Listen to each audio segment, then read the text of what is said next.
కూడా press conference better, ఎవరితో కూడా చర్చించరు.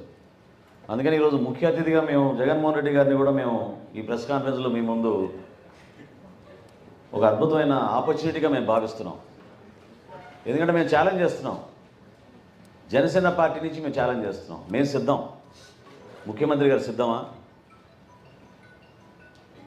ఈ లెక్కలపైన చర్చించడానికి? విజయవాడ నగరంలోనే తుమ్మలపల్లి కళాక్షేత్రంలో మనం జర్నలిస్టుల ముందు మనం కూర్చుందాం.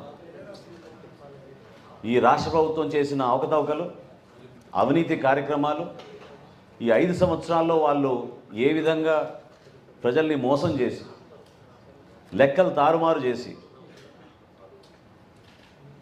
ఈ రోజున అభాసపాలు అవుతున్నామో మీరందరూ కూడా గమనించాలి. ఏషియన్ ఇన్ఫ్రాస్ట్రక్చర్ ఇన్వెస్ట్మెంట్ బ్యాంక్ మన రాష్ట్ర ప్రభుత్వాన్ని బ్లాక్ లిస్ట్ చేసింది. బ్రిక్స్ బ్యాంక్ మన రాష్ట్ర ప్రభుత్వాన్ని బ్లాక్ లిస్ట్ చేసింది. వీళ్ళు వ్యవహరిస్తున్న తీరు,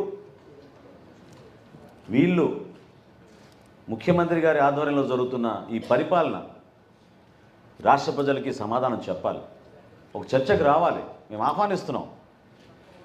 సంస్కారంతో, మర్యాదతోటి జగన్మోహన్ రెడ్డి గారిని మేము ఆహ్వానిస్తున్నాం.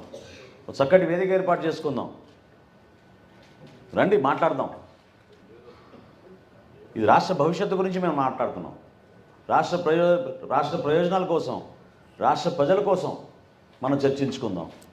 ఎందుకు మీరు అనవసరంగా గొంతు చించుకునే విధంగా ఉపన్యాసాలు ఇచ్చి, సంస్కారం లేకుండా ప్రతిపక్షాలపైన మీరు దాడులు చేసుకుంటూ వెళ్తే, ప్రజల్ని కూడా రెచ్చగొట్టి దాడులు చేయమని మీరు ప్రోత్సహిస్తూ ఉంటే అది ఎంతవరకు సబబు చెప్పండి? నా రాజకీయ ప్రస్థానంలో నేను ఎప్పుడు చూడలేదు ఇటువంటి సభలు. నాకు చాలా ఆశ్చర్యం కలిగించి, ఆవేదనతోటి ఈ రోజున ఇటువంటి సభ ఏర్పాటు చేసి రాష్ట్ర ప్రజలకు తెలియాలనే ఒక ప్రయత్నం ద్వారా జనసేన పార్టీ నుంచి మేము చేస్తున్నాం. ఎప్పుడు కూడా మా పార్టీ అధ్యక్షులు పవన్ కళ్యాణ్ గారు వ్యక్తిగత ఆరోపణల గురించి, వ్యక్తుల పైన ప్రత్యేకంగా మాట్లాడాల్సిన సందర్భాలు ఎప్పుడు చెయ్యం. మేము నిలబడేది అంశాల వారీగా మనం మాట్లాడదాం. మేము అందించే సమాచారం మీకు ఉపయోగపడితే ఈ రాష్ట్ర ప్రభుత్వంలో కొంతవరకు పరిపాలన ఇంకా మెరుగవుతుందని మేము కోరుకుంటాం. అంతేగాని అసలు ఊహించలేని విధంగా నేను గతంలో అనేక శాఖలపైన నేను ప్రెస్ మీట్లు పెట్టి చెప్పాను మీకు. ఏ విధంగా వీళ్ళు ల్యాండ్ అలాట్మెంట్లు చేశారు, ఏ విధంగా వీళ్ళు యానిమల్ హస్బెండరీ డిపార్ట్మెంట్లో పాల ఉత్పత్తి కోసం వీళ్ళు మోసం చేసి గేదెలు కొన్నామని చెప్పారు, ఏ విధంగా వీళ్ళు భూసేకరణ చేసి 35,000 కోట్ల రూపాయల అవినీతి జరిగిందో దానికి మా పార్టీ అధ్యక్షుడు పవన్ కళ్యాణ్ గారు ప్రధానమంత్రి గారికి ఉత్తరం రాశారు. అదేవిధంగా ఈరోజు మీకు చెప్పిన ఈ లెక్కలు మేము క్యాగ్ని డిమాండ్ చేస్తున్నాం. దీనిపైన ఎంక్వైరీ జరపాలి.